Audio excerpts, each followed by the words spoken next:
Parte 1, Fundamentos. Parte 1, Fundamentos. A origem.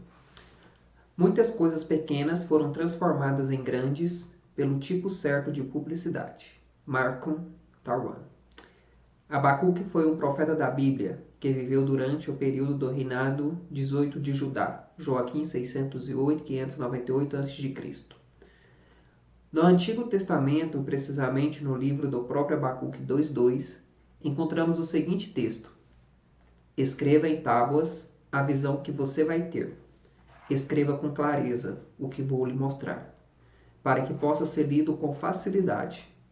Acho esse versículo demais interessante, pois indica que Deus entregou um briefing bem complicado a seu servo. O profeta teve que estudar minuciosamente o público-alvo, os babilônios, povo vil e cruel, para transmitir a mensagem do castigo de Deus para este povo, de forma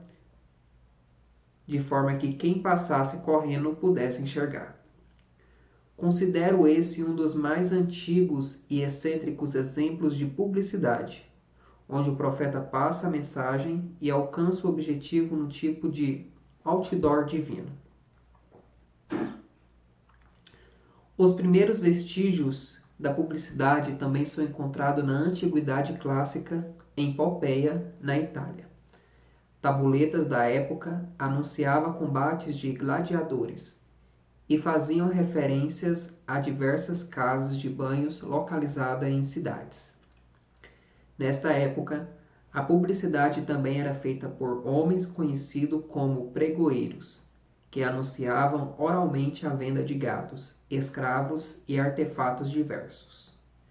Esse tipo de publicidade se prolongou até a Idade Média, onde a atividade ficou a serviço de comerciantes e mercadores que tornavam os produtos conhecidos através de gritos e gestos.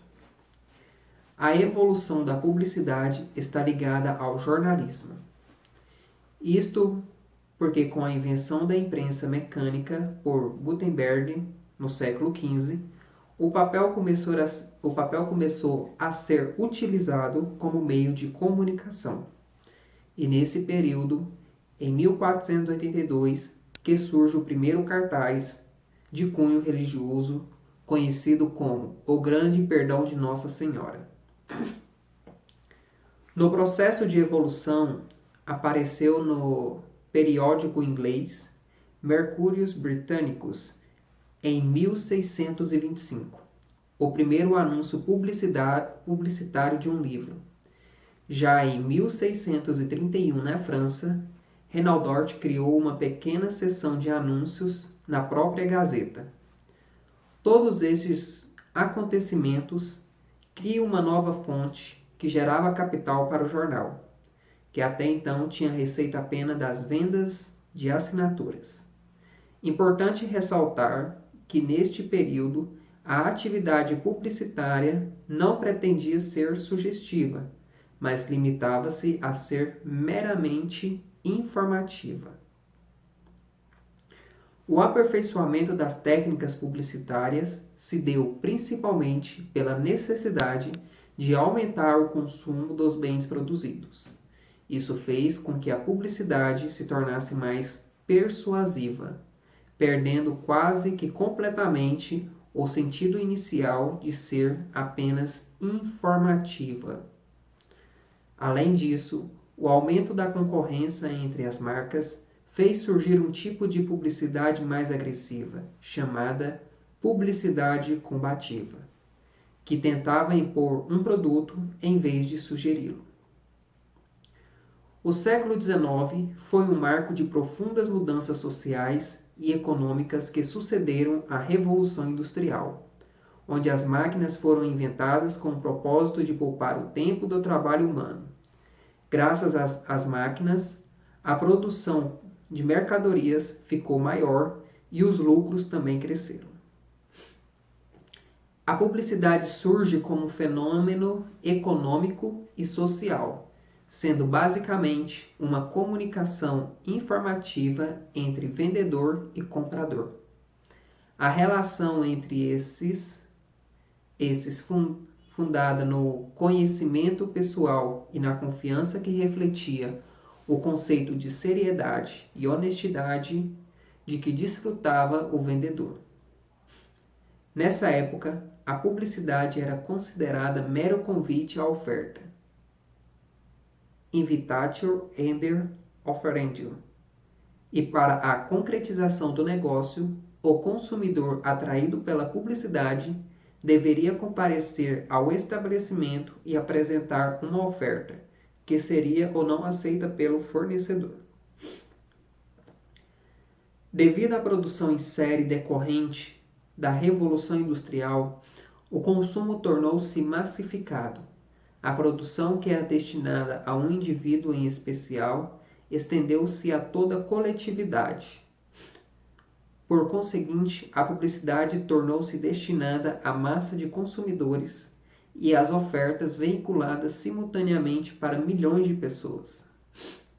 Alguns sociólogos dividem o caminho da publicidade em 3 eras, ou 3 épocas.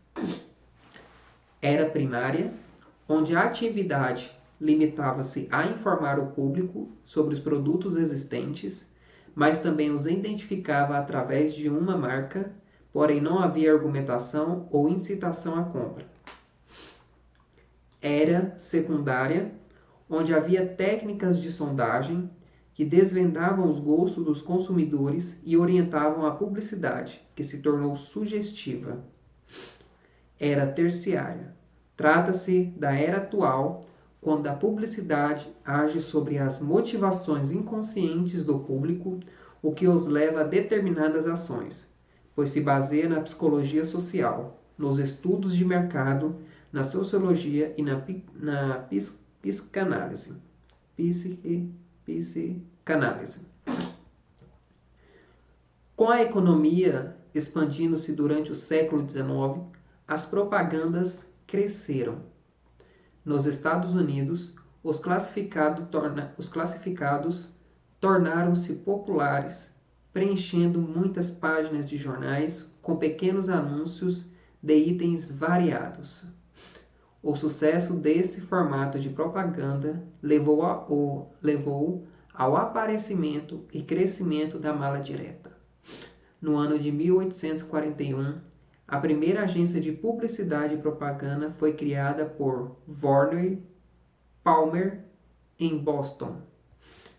Copyright, termo em inglês que remete à redação comercial, se desenvolve justamente no fim do século XIX. Profissionais criativos, como redatores, começaram a entender seu papel fundamental nas propagandas e a atuar diretamente nas estratégias de comunicação de vendas. John Emery Powers, 1837 a 1919, é considerado o primeiro redator em tempo integral do mundo.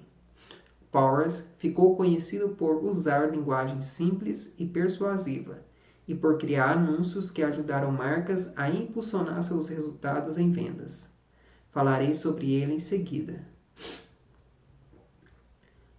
Claude Hopkins, 1866-1932. É outro nome importante da época. Este segundo é considerado hoje um dos pioneiros da redação publicitária. Ele acreditava que a publicidade existia apenas para vender algo e deveria ser medida e justificada pelos resultados que produzia. Hopkins é autor de um dos livros clássicos do marketing, A Ciência da Propaganda, publicado pela primeira vez em 1923. Reservei um capítulo para falar dele e de sua obra. Outros redatores famosos que contribuíram para o desenvolvimento do copyright em paralelo à publicidade são os já citados William Bill Bernabach e David Ogilvy, bem como Leo Burnett, Robert Collier e Lester Wuderman. Como podemos ver, Até chegar à era pós-digital, o copyright se desenvolveu na publicidade tradicional e no marketing direto. Com o advento da internet e com a difusão do marketing digital, o copyright toma outro rumo, ajudando marcas a conquistarem clientes por meio de sites, blogs, páginas, e-mails, redes sociais e outros canais.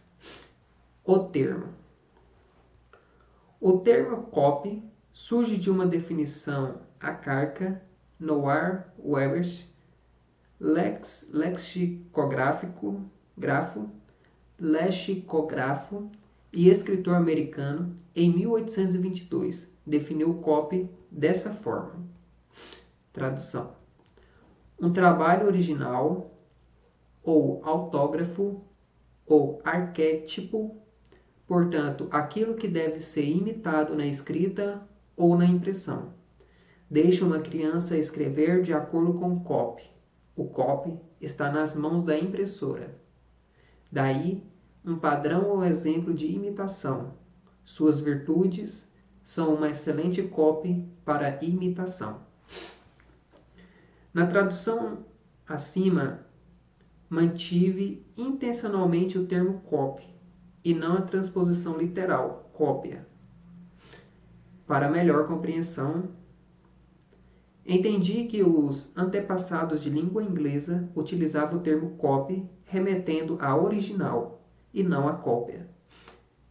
Em interpretação moderna, copyright se torna escritor de originais e copywriting original. Essa definição caiu em desuso em meados do século XIX, exceto entre impressores e jornalistas. Por volta de 1870, o homem que escreve anúncios começou a ser chamado de copyright, para distinguir seu trabalho do ofício de redator de notícias. Nos países anglófonos, o redator publicitário também é copyright. Na realidade, existem duas profissões com esse nome: Advertising Agency Copywriter e Direct Response Copywriter. O primeiro é equivalente ao redator publicitário brasileiro. Ele normalmente trabalha em agências de publicidade e é quem recebe os louros pelas peças de sucesso. O segundo é aquele que aqui chamamos simplesmente de copywriter. E quando a ele nos referimos, estamos falando do profissional ligado ao marketing direto.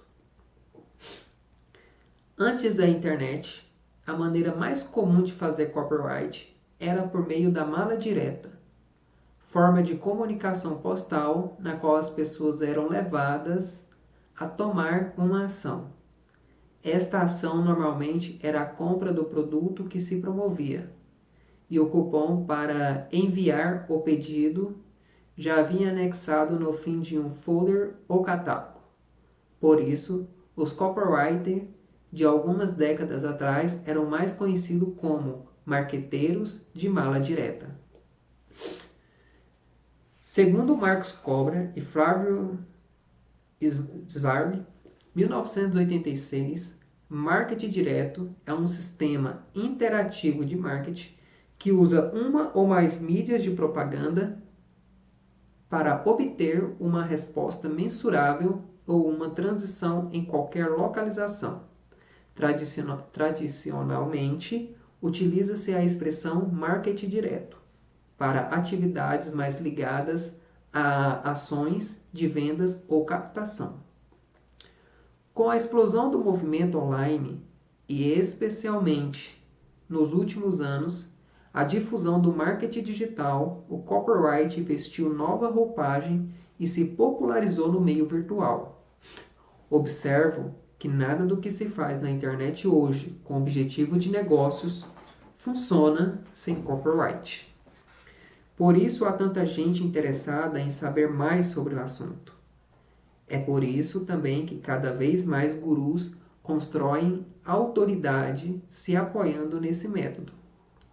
O americano Paul Holzgerst cofundador da WAI, American Rights Artists Inc., uma das maiores associações de copyrights e redatores do mundo, aborda a diferenciação básica entre o copyright e a redação publicitária.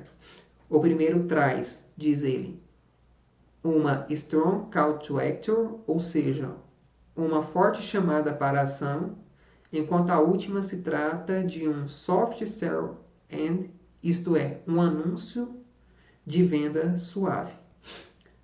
Ou seja, publicidade e copyright são duas escolas distintas, conquanto há homens de publicidade que contribuíram muito para o desenvolvimento do marketing direto e para o copyright.